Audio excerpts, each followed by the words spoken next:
or Guo Huaping, Nancy Gamo, Dennis Cunanan, Wen Yilin, Ximen Leal Guo, Jiang Jung Guo, Duaren Wu, and Chona Alejandre, the chair has ruled to cite them in contempt.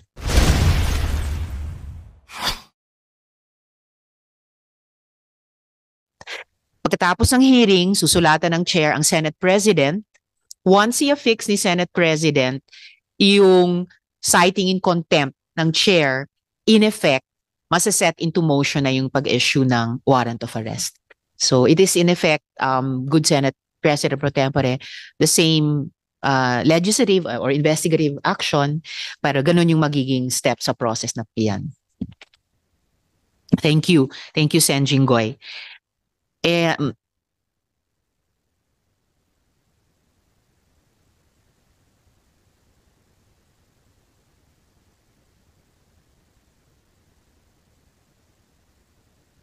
And just to repeat for the record, for sure, on this matter of contempt for the 8 named resource persons, they are cited in contempt, I so rule.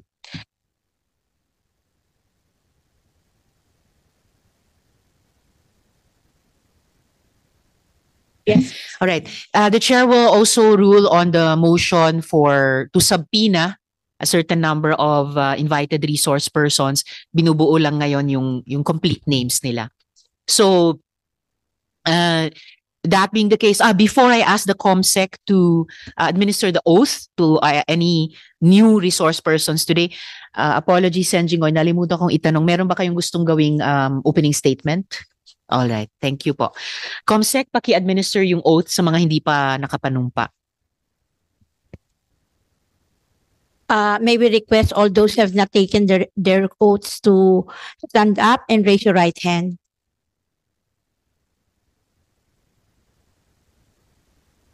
Do you swear to tell the truth, the whole truth, and nothing but the truth in this public hearing investigation? Please sit down. Thank you. Thank you, resource persons, at salamat din po, COMSEC. Let's begin, please, this morning with the NBI. Thank you. So, Attorney Magno, Assistant Director.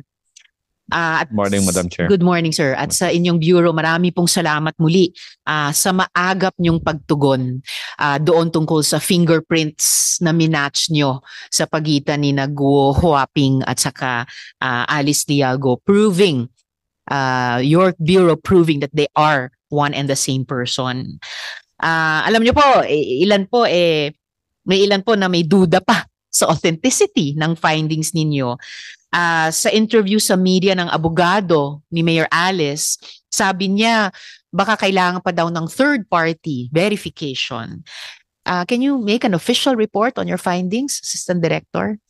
Unang-unang po sa lahat, mula po sa aming director ay maraming salamat din po sa ating mga senador at sa itong committee na to, Madam Chair, sa pagtitiwala at sa aming ahensya, Madam Chair. Kasama ko po ngayon dito, Madam Chair, ang ating Chief Dactyloscopy upang maipaliwanag niya po ang kanyang ginawa dito sa pag-examine o pagsusuri sa mga fingerprints ng nila Mayora at ng iba pa pong tao. Nandito po si Dr. Kahanding, ang aming hepe po ng dactyloscopy upang ipaliwanag. Maraming salamat po, Madam Chair. Salamat, Assistant Director. Dr. Kahanding, head ng dactyloscopy unit. Kayo po yung nagsagawa ng scientific examination at matching. Please proceed, sir. To the honorable members of the committee, good morning to everyone. This morning, we will reveal to you the result of your request for comparison and analysis of fingerprints submitted to your end by the Bureau of Investment to be compared to the fingerprint records in our master files. Before I reveal, I would like to tell you that this identification is a unique identification given to us by the Almighty. Ito po ang identification ng tao by means of skin patterns. Sa tao lang po binigay ng Diyos yan. Yan po ang dermatoglypics. Science deals with the study of skin patterns. Sa 4 branches po niyan, meron po tayong dactyloscopy sa daliri, chiroscopy sa palad, and podoscopy sa talampakan at ang poroscopy po sa sweat pores. Ngayon, dito po ngayon tayo sa dactyloscopy. Dactyloscopy, it is positive identification po, unique identification. Infallible means of identification, meaning to say it is incapable of error. Absolute perfect identification. And our result is bounded by the 3 dogmatic principles of fingerprints. We have the principle of constancy or the principle of permanency, meaning to say that fingerprints are immutable, perennial, and individual from the beginning of the 3rd month of the embryonic period until decomposition sets in after death. Kaya po, Dr. Kahanding, yung fingerprints nung batang o menor de edad na Guo Huaping dun sa application para sa Special Investors Resident Visa nung kanyang ina ay kaya niyong ikumpara dun sa adult fingerprints Opo. nung Alice Leal Guo. Opo. Okay po. Kasi hindi po siya magbabago from mula nung pinanganak po tayo hanggang ngayon. Size lang po ang magbabago. Wala pong pagbabago yun. We have also the principle of variation, meaning to say that no 2 prints of different person nor the neighboring fingers of the same person has ever been found to be identical in all respects. Bilyon po ang tao sa mundo, wala po tayong magkatulad na fingerprints, even identical twins, triplets, quadruplets, quintuplets, o kahit ilan pa pong bata ang sabay-sabay pinanganak, wala pa rin pong magkakatulad na fingerprints. Kahit yung isang tao po, sa 10 daliri mo, wala pa rin pong magkakatulad dyan. Kaya yan po ang unique identification natin. And we have also the principle of infallibility, means that man's fingerprint cannot be forged. You can alter your signature, your handwriting, you can forge your handwriting, but you cannot forge your fingerprints. Katunayan po, ang China po, ang isa sa pioneer ng fingerprint identification, yung kay ano po, Emperor Tenzin of China, 246 BC, siya po ang nag-introduce ng fingerprint. Ginagamit po yan in signing of contracts, documents, signature. Yan po ang best signature na hindi mapo-forge. Kaya po sa findings namin, we are 100% sure na tama po at tinatanggap po ang findings ng NBI ever since sa lahat po ng court dito po. Okay, I will present to you first. Ma'am, So sabi niyo, Doctor, ever since tinatanggap ang findings ng NBI Opo. sa lahat ng korte na hindi humihingi ng third-party independent investigation yung mga korteng Opo. iyon. Salamat po. Please proceed. Ma'am, ito po yung sinubmit nyo sa amin na galing sa Bureau of Investment. Galing po sa Bureau of Investment. Ito po yung galing na sinubmit nyo po sa amin. Board of Investments po? Opo. Ano po? Kinumpare po namin sa mga fingerprints ni Alice Leal Guo, Sheila Leal Guo, and Wesley Leal Guo. In comparison and analysis of questioned and standard fingerprints, one print is enough to identify a person. Because in comparison and analysis, we are not only after the fingerprint pattern, but we are after the exact location and position of the characteristics found inside the fingerprint pattern. Yun, kung nakikita niyo po yung mga numbers na yan na clockwise, yan po yung mga characteristics. Kung tatanungin niyo po, how many identical characteristics are required in order to conclude that a question and standard fingerprints belong to one and the same person? Dito po sa Pilipinas, ang ginagamit po natin, 10 identical ridge characteristics. Ang sinusundan po natin, yung People versus Marciano Medina. The first case in the Philippines, wherein fingerprint was used as evidence and accepted in court. Opo. Ito po ang Kailan enlarged po yung photograph kasong iyon, Doctor? po. Kailan po yung kasong iyon ng Mariano 1932 Medina? po. So almost 100 years ago. Opo. Salamat Nasa po. Philippine reports po siya. Ito po ang enlarged photograph ng fingerprint ni Wesley Go. Ni Wesley po. Wesley Leal Go. Kinumpare po natin. Ito po yung galing sa Board of Investment na pinadala niyo po sa opisina namin.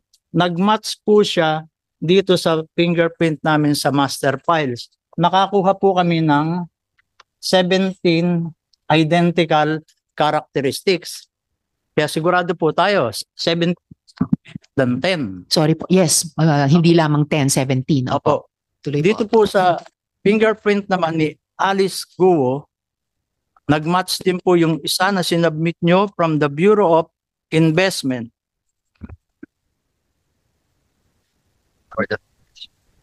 Ito po, yung sinubmit nyo po from Bureau of Investment. Board of Investment po, Okay. Doctor.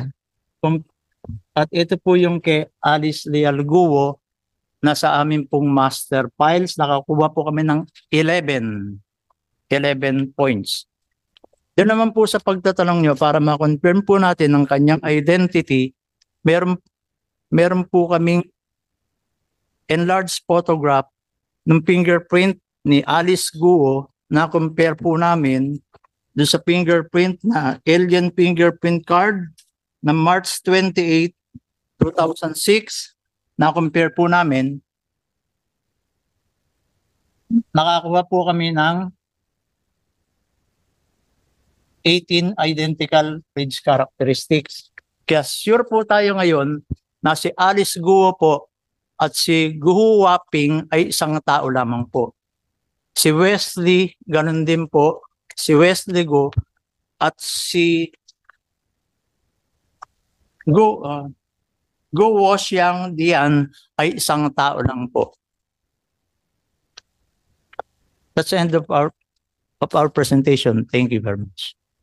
Maraming salamat po, Dr. Kahanding. So, hindi lamang pala yung totoong identity ni Alice Leal Go ay napatunayan ninyo na pareho siya kay Guo Huaping, pati po yung identity ni Wesley Leal Guo na siya yung totoong, yung Chinese name niya. And both by more than the 10 required characteristics, kundi by 18 kay Mayor Alice Guo at by 11 po ba or 17? 11 po. 11 kay Wesley Leal Guo. So siguro may mahahanap pa bang May mahahanap pa bang third party verification na magdi-dislodge dun sa findings nyo? Kung meron po kayong isasubmit pa, pwede po namin examinin anytime. Sige po. Magtatanong ang komite kay Emperor kung Opo. meron pa silang mas Opo. matibay pa Emperor sa Tenzin findings po nyo. of China. And First ruler in China. yes, 300 plus Opo. years before Christ. Maraming salamat po, Opo. Dr. Salamat din po sa pagtitiwala sa NBI. Hindi po talaga maitatato yung ipinakita nyo po sa amin. Salamat po. Ngayon, meron din naman pong lumabas sa nakaraang hearing at galing din po sa NBI na may isa pang Alice Guo na ka-birthday at kalalawigan ni Mayor pero ibang-iba ang mukha. Ano na po ang status ng investigation nyo tungkol dito? If I could go back to the Assistant Director Magno. Or si Dr. Kahanding din po ba iyon? Okay. With regards po doon sa paghahanap sa kanilang mga address, ay binigay po natin yan sa trabaho sa ating Organized Crime Division po natin. At kung pahintulutan niyo po, ay nandito po sila para ibigay po sa inyo ang tamang report. Yes, please, Assistant Director. Kasi concerned po ang komite kung kumusta na ba yung isang Alice Guo na yan at nasaan na ba siya at anong kanyang kinalalagyan. Bago po sana Madam Chair, si Dr. Kahanding daw po sana i-report niya rin po yung paghahalin tulad doon sa isang Alice Guo at kay Mayora Guo kung pahintulutan niya. Madam Chair. Yes, bago yung si Dr. ulit si Nancy. Yes, just clarification lang, Madam Chair. Kasi parang may nabasa ako news article na 4 yung Alice Guo. apat po ba or dalawa yung nag-a-appear na of the same name? Ilan na po ba ang na-identify na Alice Guo ng NBI, Assistant Director Magno?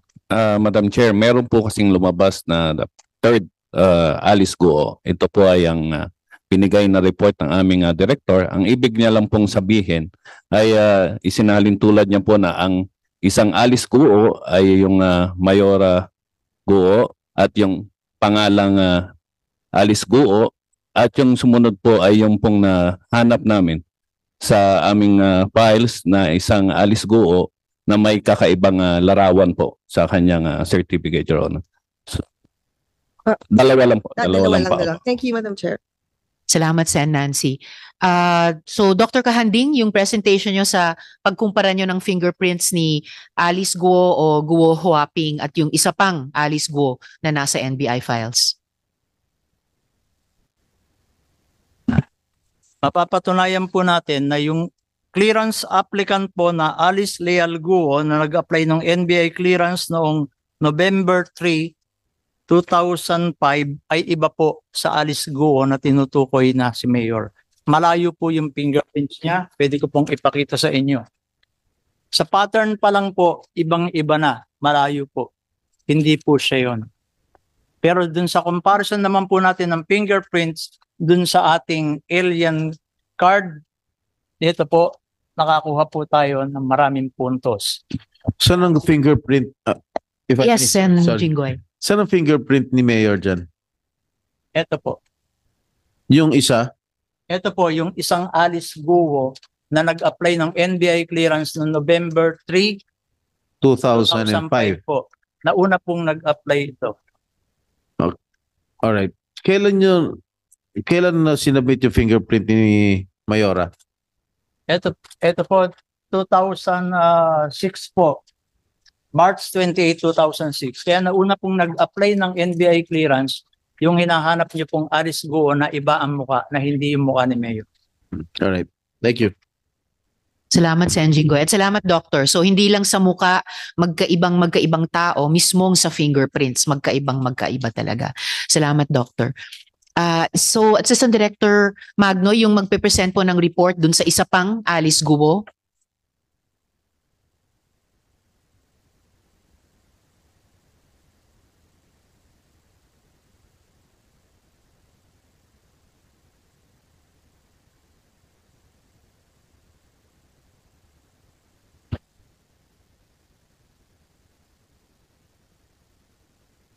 Good morning, Madam Chair. I'm Special Investigator Edgardo Cada.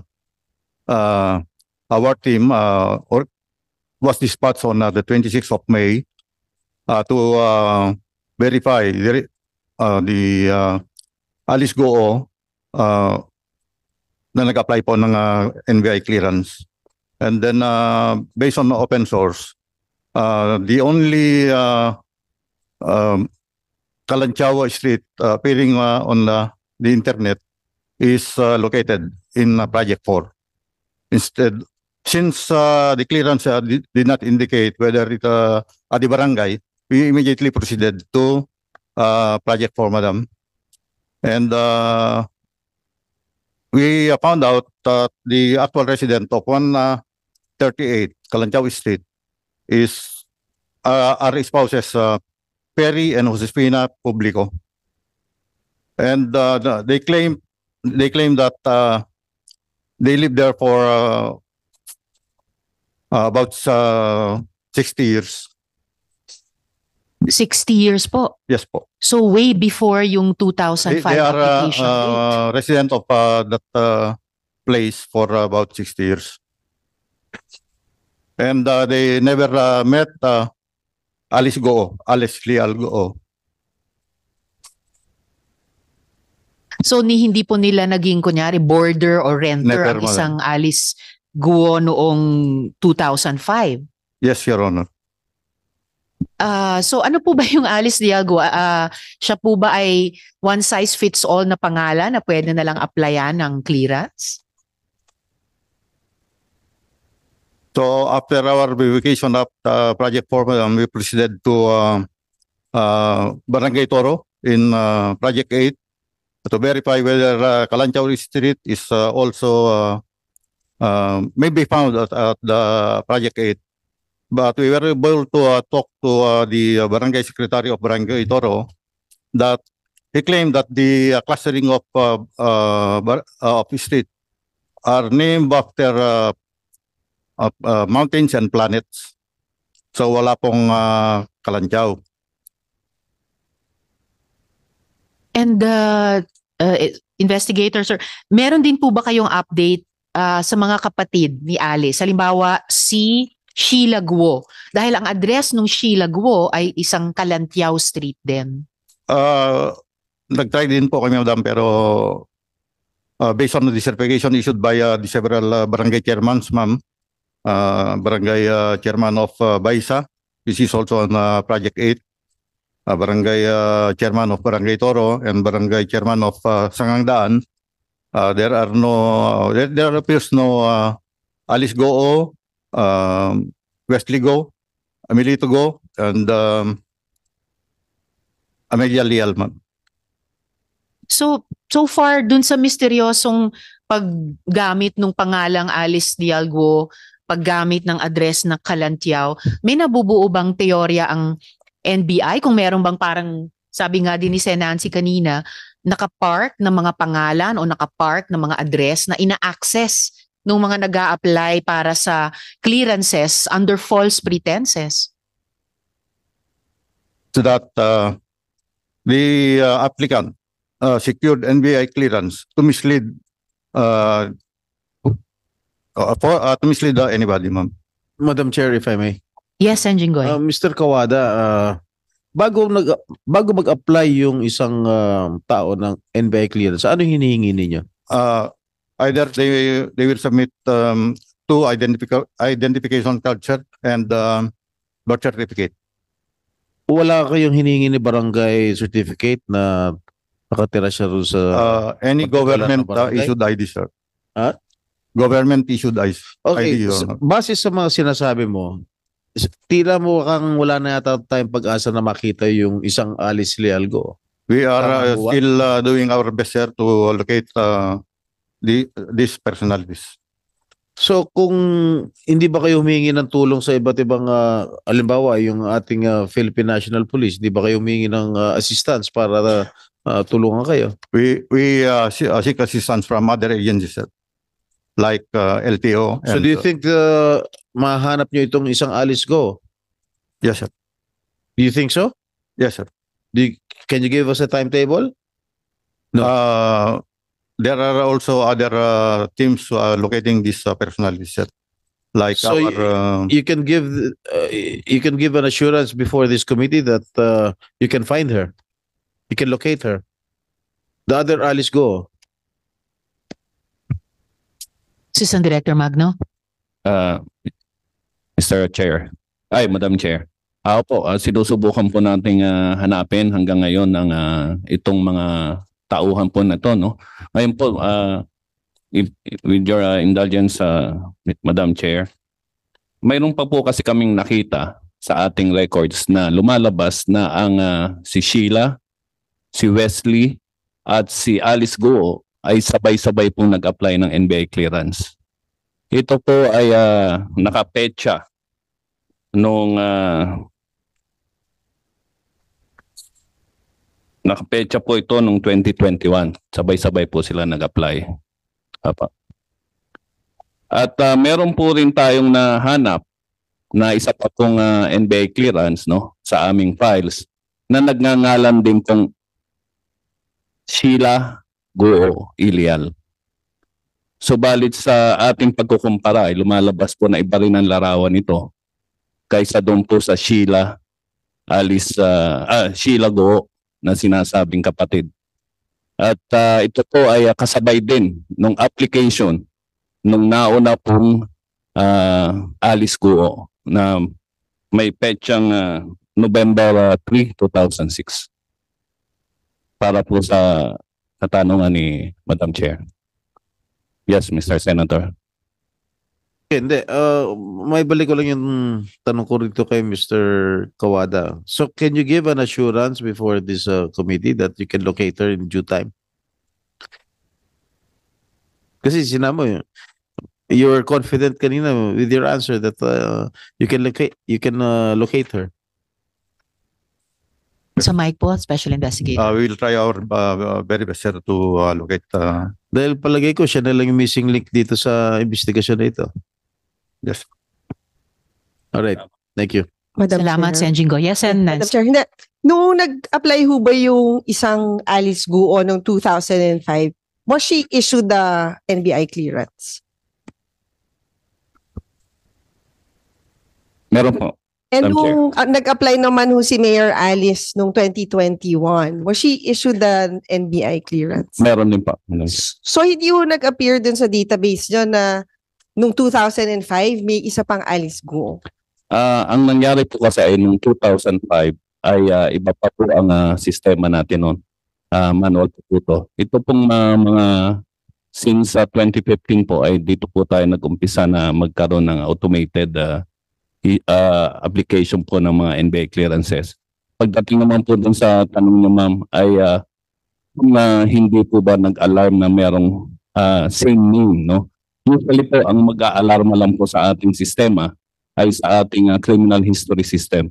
Ibig sabihin po kung kayo po ay nakasuhan, ay doon pa lang po lalabas yung pangalan nyo na kayo po ay may kaso. Pero kung wala naman po kayong kaso, nagkakaroon po, katulad ng nung nangyari na ito, na parehas ang pangalan, pero lumalabas na parang magkaibang tao at magkaiba rin ng fingerprints. Dito lang po natin na-check nung na-retrieve po natin ang ating mga files, Madam Chair. Madam Chair, in light of this discovery, I think baka kailangan gumamit yung NBI ng technology wherein kahit yung data was acquired before 2015, masasama pa din dun sa sistema nila because apparently hindi na-alert ka agad nung nag-apply ng 2021 kasi merong data in possession ng NBI na hindi nyo nasama dun sa system nyo. So, Madam Chair, maybe as part of your committee report, the committee can propose kung paano mabibigyan ng solusyon because I would assume na marami pang cases, marami pang data ang NBI before 2015 na baka nagagamit na ngayon as for them to get an NBI clearance at alam nila na hindi sila mag-a-alert kasi nga alam nila na yung data ng NBI hanggang 2015 lamang. Thank you, Madam Chair. Thank you, Sen. Nancy. Very well taken. Isasama po Salamat natin po. iyon sa recommendations sa committee report. At sana mauna na rin magsimulang kumilos ang NBI para linisin lahat ng datos even from the manual system pre-2015. Lalo na dahil sa lumalabas sa investigasyong ito. Madam Chair, if Yes. I may. Sa tulong po ng mga pondong ibinibigay ng ating Kongreso at ng Senado, ay naumpisa na po natin na pag-aralan at mag-procure kung katulad po ng sinasabi ni Senator Nancy, yung po nating tinatawag na APIS o yung Automated Fingerprint Identification System. Ito po ay kung once na nandyan po, i-integrate po natin ang ating datas na mula pa po noong 1930s ay meron na po tayong datas ng mga fingerprints, no? So ito po ay yung matagal na nating pinapangarap at sa tulong ng ating